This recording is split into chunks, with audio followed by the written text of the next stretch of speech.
Doma Sports Talk worldwide with some news from the world of boxing. So y'all know what time it is. You ain't in a rush to get concussed. Now, baby concussion up in here. One of the Negro League fighters, one of the all-time greats, Guillermo Rigondeaux, comes back with a bang. 7th round knockout with a body blow, right? Against your man Clemente Andino, right? And Andino, basically, right? So, walking the man down, throwing punches, jabbing, throwing a left, doing what he's doing. We wasn't doing it invaded. He was the guy who was pushing the action. The man is 42 years old now, Guillermo Rigondeaux, and he's one of the all-time greats in my opinion. He had an amateur career very similar to Lomachenko's, losing only a couple of fights with 400 or 500 fights. And, the man is awesome, did a whole lot of things. Reason why he's one of the chairmen of the Negro Leagues is, what is our definition of a Negro Leagues? Fighters that we know is silly awesome, and they don't get their just due. This guy, right? Guillermo Rigondeaux, we got to tell the story of, your boy Nonito Donaire. When Nonito Donaire was the top 3 pound-for-pound guy, he hadn't lost since his first fight, right? Nonito Donaire, and had about 30 wins in a row, right? It was about 32 or 33 and 1, right? And fought the smaller Guillermo Rigondeaux. Guillermo Rigondeaux beat the living daylights out of him. Didn't stop him, but beat him real good. And you know what they said after that fight? Instead of putting Guillermo Rigondeaux #1 pound for pound, they said he was boring, right? Basically blackballed the guy, saying he was boring, right? And that's what happened to him. Instead of him being shot up to where he was supposed to be as one of the very best of all time, right? And that's what he is, right? Now, Guillermo Rigondeaux right now is 21-3 with 14 KOs. They treat him like he's super feather-fisted. Now, Guillermo had a run of knocking people's jaws out, breaking jaws, right? Somebody who's so feather-fisted. But he's also someone who you can't hit, right? And when he's 42 now, so when he was 40 or 39, right? He had a fight against Casimero. Casimero is one of these wild, crazy kind of guys, a champion, right?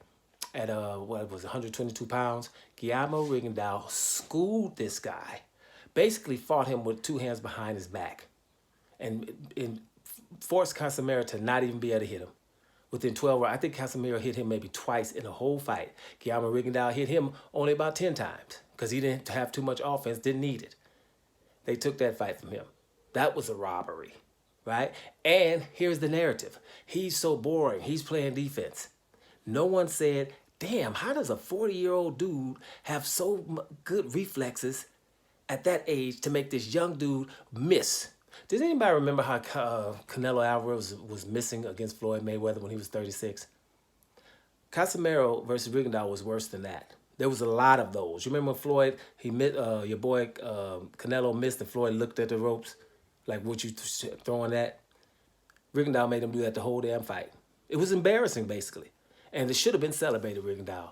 After that, he had an accident. He lost a fight after that with a split decision or whatever. Then he had a fight with Flores before. Flores, he was beating him up so good after round 1 or 2, and he hit him after the bell. Flores took that, and said, okay, I can't continue. Had a no contest. Bottom line is Rigondeaux has been doing it since the beginning of his career. He's a very awesome guy, but he's very, very little. Here's another thing to Rigondeaux, fun fact. Rigondeaux fought Lomachenko, right? When Rigondeaux was in the 122-pound division, and he only went up there because he was chasing Nonito Donaire again, because Nonito Donaire, after he got beat at 118 pounds, went up to 122. And Rigondeaux was like, I'm going to go up to 122 and try to get some fights up there, right? So he couldn't really get any. So Lomachenko had moved up from 126 to 130. So he was at 130, and nobody, he's like, well, I'll fight Lomachenko. I go way up to 130 to fight him, right?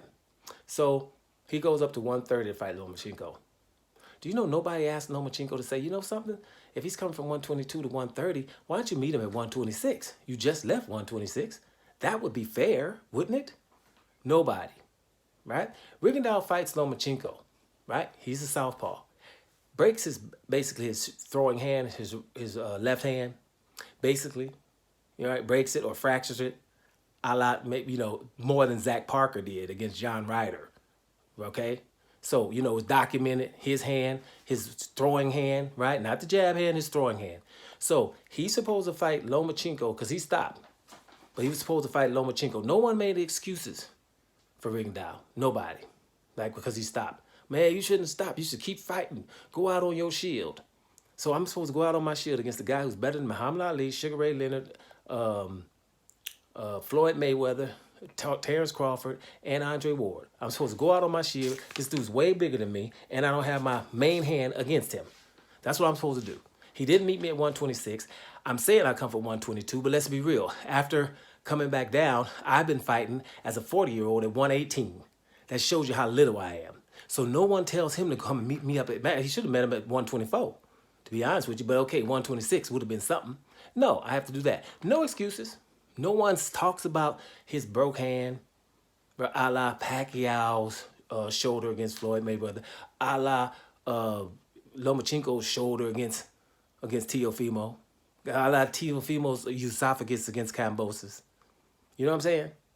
No, none of that for this little old bitty dude. He's an all-time great, people. You know, people just don't want to pay attention. He's a Negro League fighter. He's one of my favorites. I've paid attention. Glad to see him back. I don't care if he's 40, whatever. And I don't want to see him walking down everybody. If you still got the good reflexes, use them, regardless of what they're talking about. We see your talent, and we count. Rigondeaux's back, baby. Oh, by the way, Broner fought too. Adrian Broner, but y'all know how I feel about that. Whatever. Let's see. Broner going to have to fight about 4 times before me to start talking about it, right? But other than that, Rigondeaux's back, baby, with a 7th round body shot. Welcome back, brother. Dome Sports Talk Worldwide. And I'm up out of here, y'all.